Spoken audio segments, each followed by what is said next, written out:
It's a great day. My name is Che Brown, the Happy Entrepreneur, and welcome everybody to the Happy Entrepreneur Show, the number one business development and revenue focused late night show in the country where we're really on a mission. And our mission really is to empower, our mission is to inspire, and our mission is to provide you, that's right, you, the hard working entrepreneur, with all those resources that are necessary to execute that big vision you have for the people you were called to serve. In this episode, we have the one and only Lisa L. Baker. She's in the building, and she'll be talking about redefining success, lead without the grind, and build a life that feels as good as it looks. I can't wait to see that. What's going on, Lisa? How you doing? I am doing fantastic, Che. I've been looking forward to this conversation. Well, I'm looking forward to it as well. Now, folks are reading it.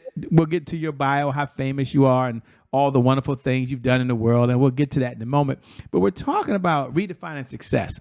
Before we redefine success, I have a question, and maybe I'm the only one that has this, but that is success means different things to different people. So when you say the word success, so we can all at least be on the same page before we redefine it, what does success even look like? What does it even feel like? Yeah, and that's an excellent question because it looks and feels different to every person that you ask. So for me, success means I am leading boldly, meaning that I am without reservation or hesitation. I'm going strongly after the things that I want. I am living fully at the same time, meaning that I can enjoy my life so that it is not consumed by work alone. And it means I get to do whatever I want, whenever I want to, with people that I want to do it with. That's success for Lisa. I love it. Now, you've had success by your own definition at some of the highest levels in business. I guess the question is, when did you realize that success wasn't enough? Yeah, I realized that after doing all of the hard work that it took to reach those senior executive levels of success, like many people, I followed the path that others told me would lead to this destination that we call success, only to realize a couple of things. Number one, success is not a destination. You don't just arrive at this place called success and then everything is great from there. It is a continuous journey of evolution and growing, is one of the things that I discovered. But what I realized is that in following the path and the plan that others had laid out for me, it didn't really fit or feel right for me. So I'm leading a $2.5 billion book of business inside a Fortune 500 organization. And I was thinking, is this all there is? Surely there has to be more to it than this. And here you are where you are now with a topic of lead without the grind. Yeah. Define the word grind. What does that look like? What is that? Right. Yeah, grind is that hustle that literally grinds you down.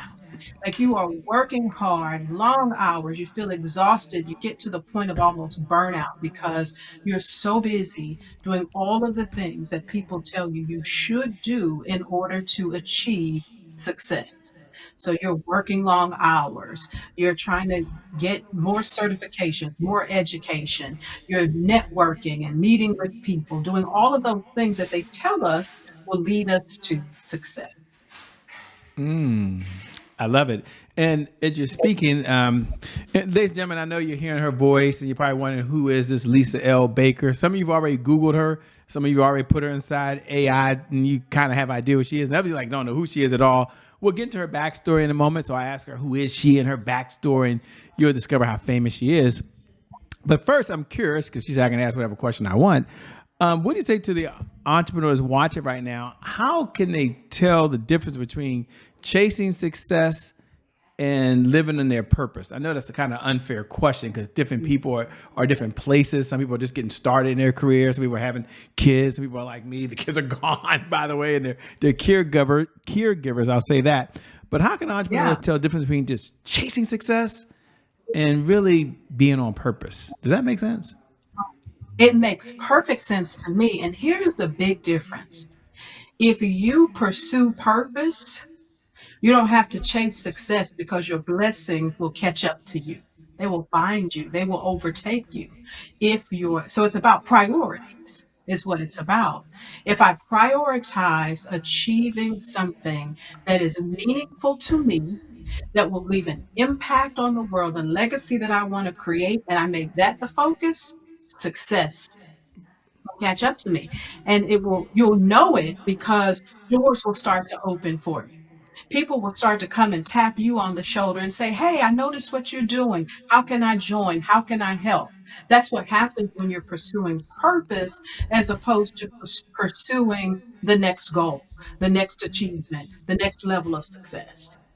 I like it. And this is probably a good lead into your backstory. So we'll slow down now. It's probably a good time to slow down and discover who is Lisa L. Baker. So you probably know the question already, like, who are you? But more importantly, what was the backstory that led you to doing what you're doing now and being so passionate about it? Yeah. So if I go back a little bit, I would say that I am from St. Louis, so I'm from the Show Me State. I grew up in a family where my parents had a strong impact on who I am in terms of how I thought, what my values were. So family is important to me. Being able to make a difference, not just achieve things for the sake of things, but to achieve them in order to be able to help someone else, that's very important to me. So I did all of the things that people tell us we should do to be successful. I went to college. I got a degree from St. Louis University. I got that first good job working in corporate America and proceeded to climb the ladder to become one of the highest ranked females in a Fortune 500 company that had over 17,000 employees, and that was at Synchrony. So I worked for Microsoft, for Citigroup, for Synchrony. I was the senior vice president and general manager for the PayPal and eBay credit portfolios, $2.5 billion book of business, right? But that's just what I did. That's not who I am. Who I am is a pursuer of purpose, and I push other leaders to their purpose. I help them to discover what is already great about them so they can lead from their greatness. That's what I am here to do. That's the impact I'm here to make. And I discovered how important that was, as we said earlier, when I got to that level of success, only to figure out it didn't feel right. It didn't feel right because I wasn't passionate about making another really big corporation even bigger, but I am about making people bigger and better. And as you were saying, thanks for sharing. Thanks for sharing the backstory. How did you have the courage to walk away from a successful career like that? I mean, and go off and do what you want to do. People say, "Shay, I hear it sounds great," but how did she have the courage? What was going on in her mind when she made that transition? Maybe it was just easy for you. You said, "Oh, well, I'm gonna go do this," and you just went and did it. But how did you have the courage? Number one, and what was going through your mind as you was leaving, the corporate America, being the leader, to going off and going to save the world? That's what I call you doing now. You're out here trying to make a difference for other folks. Yeah, how did you get the courage to do that? Yeah. What was the That courage? courage, the boldness that took, Yeah. honestly, it came from a track record of success. So I said, listen, I have a history to fall back on. I have been successful before. I'm going to continue to be successful. And if whatever I decide to do doesn't work out the way I expect it to, I know I can go back. So I had confidence in who I was and what I built to that point. But even bigger than that, Che, was my faith in God. I know that I cannot fail, that everything works together for my good. That's my belief. And so that gave me the boldness to literally take a leap of faith and walk away from a very successful track record in corporate America.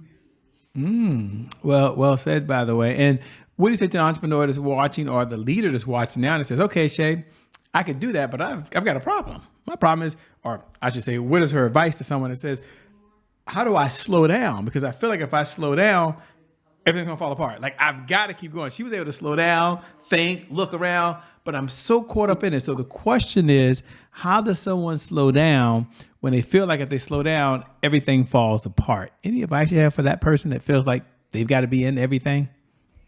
Yeah, and that's that grind that we were talking about earlier. It really does put that pressure on you that makes you feel like if you stop, everything will fall apart. And I'm going to tell you to test whether that is the truth or you just it's true to you because you believe it. Because what I would submit to you is that if you slow down and take the time to really think about what you really want, to think about how you can lead and live differently, that things will not completely fall apart. They'll be just fine, and so will you. It's the fact that we've been in this grind for so long that conditions us to think that way. But I want to challenge you to ask yourself, is that the truth? Or does it just feel true because you've been leading and living this way for so long? I love it, by the way. And don't worry, I'm not going to let her leave you guys out there. I'm going to ask her in a moment what are 3 habits that someone can develop so they avoid the trap of being in the grind. Maybe there are 3 habits that leaders do or 3 habits that successful people do. That's a hint to her that they can do to make sure that, how can I say, that they're growing their business and staying in their passion. So I guess the question is, what are 3 habits that you might say that someone needs to develop in order to make sure they're staying on their purpose and avoiding the grind? Yeah, the number one thing to do is write your vision and make it plain. So if you write down the vision that you have for yourself, for your life, right? And keep that at the forefront at all times so that it becomes your true North Star. You can gauge, am I on purpose or not? Am I operating? Am I moving closer toward my vision or moving away from it? Anything that's pulling you away from your vision is not for you. Maybe it's for someone else, but it's not for you. Now, once you have that vision written down, I want to challenge you as opportunities come toward you, as you consider pursuing an opportunity, to ask yourself one very important thing. How will this serve my vision? And if you can answer that in a way that feels good, that feels right to you, that aligns, then those are the things that you say yes to. Anything that you say, no, I don't think this is it, those are the things that you say no to. And the third thing that I want you to do right now, you got your vision, it's written down, it's plain, it's clear. You're testing the opportunities that come to you to see whether or not they align with your vision or not. And then the third thing that I want you to do is create a plan every day that says, here are the 2 or 3 things that I must do today to push me just, even if it's a step, just one step closer to the vision. If you do that every day, it calms down some of that noise and the stress. You know what the big picture is, you know why you're saying yes to things and why you're saying no, and you know what you have to do today because today is all you have. I love it. Today is all you have. And as she was speaking, ladies and gentlemen, I think it's a good way to transition to a segment we have here called Today is My January 1st. Maybe Lisa's life has been perfect. We'll figure that out in a moment because this is that segment for those that watch every night. We get to find out if she ever had any setbacks. Maybe her life's been perfect. So far, it's been perfect. She just sails along, leaves her job, doesn't does it.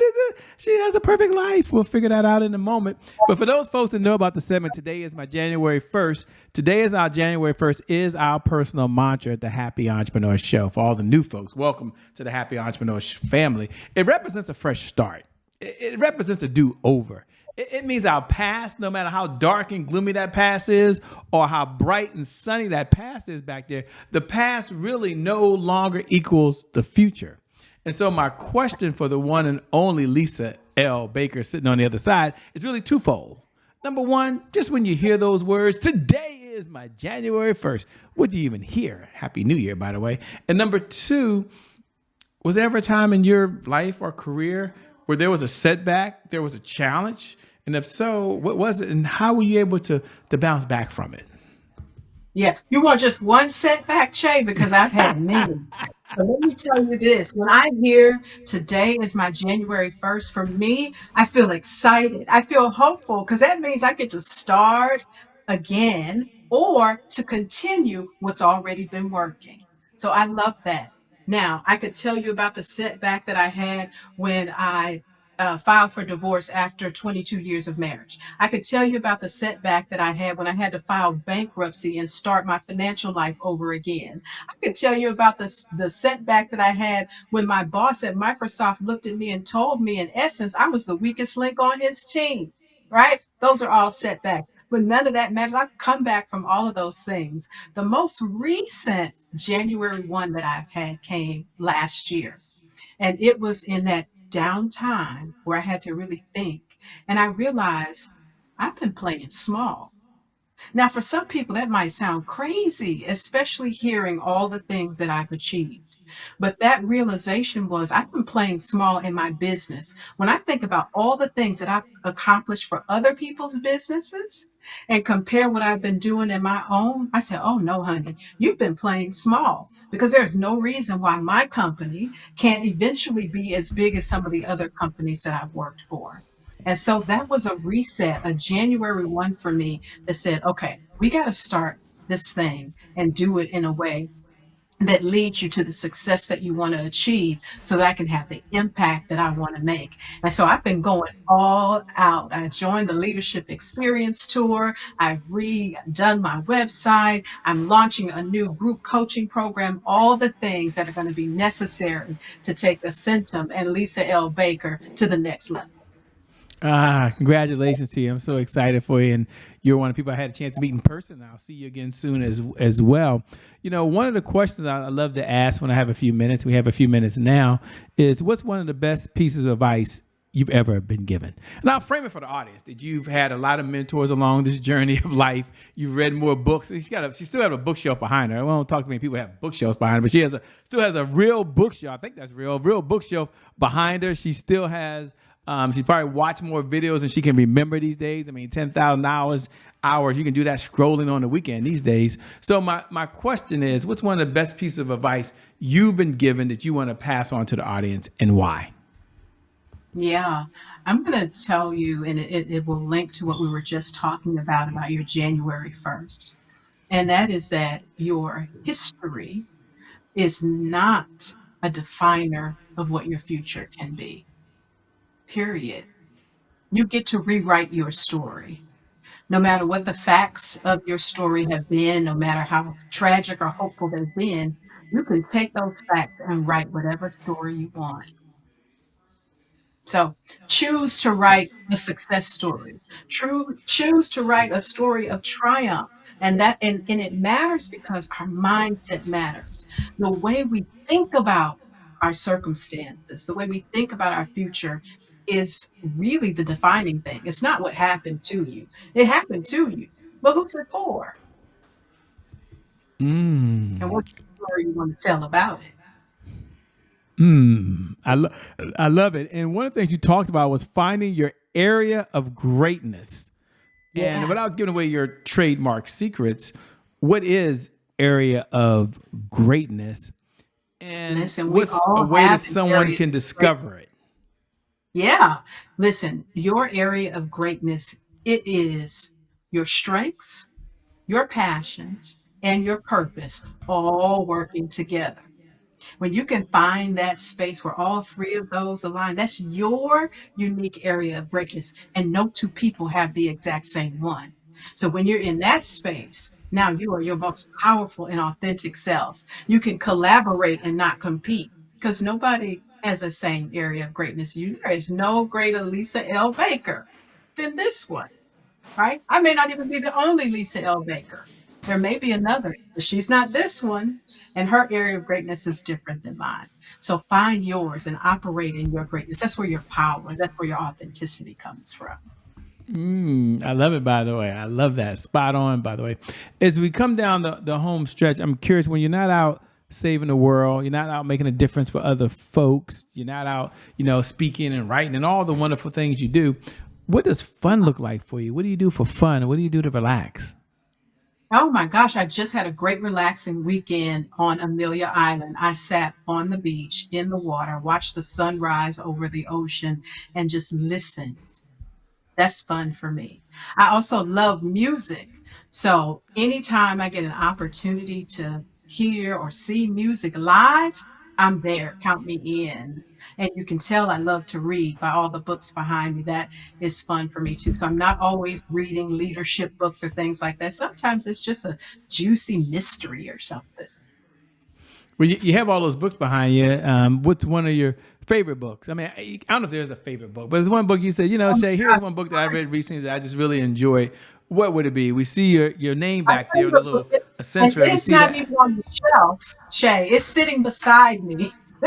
This is the book I'm reading now. It's called The Gap in the Gain. And I am enjoying it because it is talking about how so often we kind of rob ourselves of happiness and some of the joy by focusing on the gaps and between where we are and where we really want to be, as opposed to counting how far we've come and looking at all that we've gained. Ah, I love that. Gap in the game. Okay, cool. By the way, shout out. As two-part questions, we come down to home stress. Number one, what type of clients is your firm looking to work with these days, if any? I'm not sure if you're taking on clients. And number two, how can folks best connect with you? What should they do? Is there a website? Where should they go if they want to stay in this conversation with you over and beyond the time that you and I have right now? What should they do? Yeah. So listen, I am absolutely looking for new clients. And there are two clients in particular that I am looking for today. Number one is that leader who has achieved their version of success that they thought would bring them happiness, joy, all the things that they wanted. They're there, they're successful, and yet it doesn't feel like they thought it should. And they're starting to wonder whether all of the sacrifices have been worth it or not. If that's you, if it sounds like you, and you want to move beyond success to significance, to meaning, to value, then I would love to have a conversation with you. You can visit leadboldlywithlisa.com and we can continue the conversation there. I'm also looking for leaders who want to have someone come in and help them with their team. So if you teams have areas of greatness too. So if you want your team to be high functioning, you want to communicate more effectively and be more efficient as a team, and you want someone who can facilitate a unique, customized experience for you and your team, I'd love to talk to you too. You can also visit leadboldlywithlisa.com. And of course, they can connect with me on social media. I am Lisa L. Baker everywhere you want to find me. But let me say two things. Number one, thank you so much for being on the Happy Entrepreneur Show. Can't wait to have you back in soon.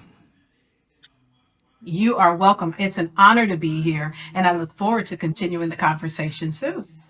Thank you. And thank you to viewers. Thank you for tuning in, by the way, because without you, well, we don't have a show. So I never get tired of reminding you every night, 11 p.m. Eastern Standard Time, no matter what's going on in your life, whether you're doing really, really well and you're just going to that next level of success, whatever that looks like for you, or maybe you've been hit with the punch that you never saw coming. The one thing I do believe is that today is your January 1st. And because of just that one reason alone, I believe your best is still yet to come. Your best is yet to come. Your best is yet to come. That being said, I'm Che Brown. I'm out. See you later, Lisa L. Baker. Talk to you soon. God bless everybody.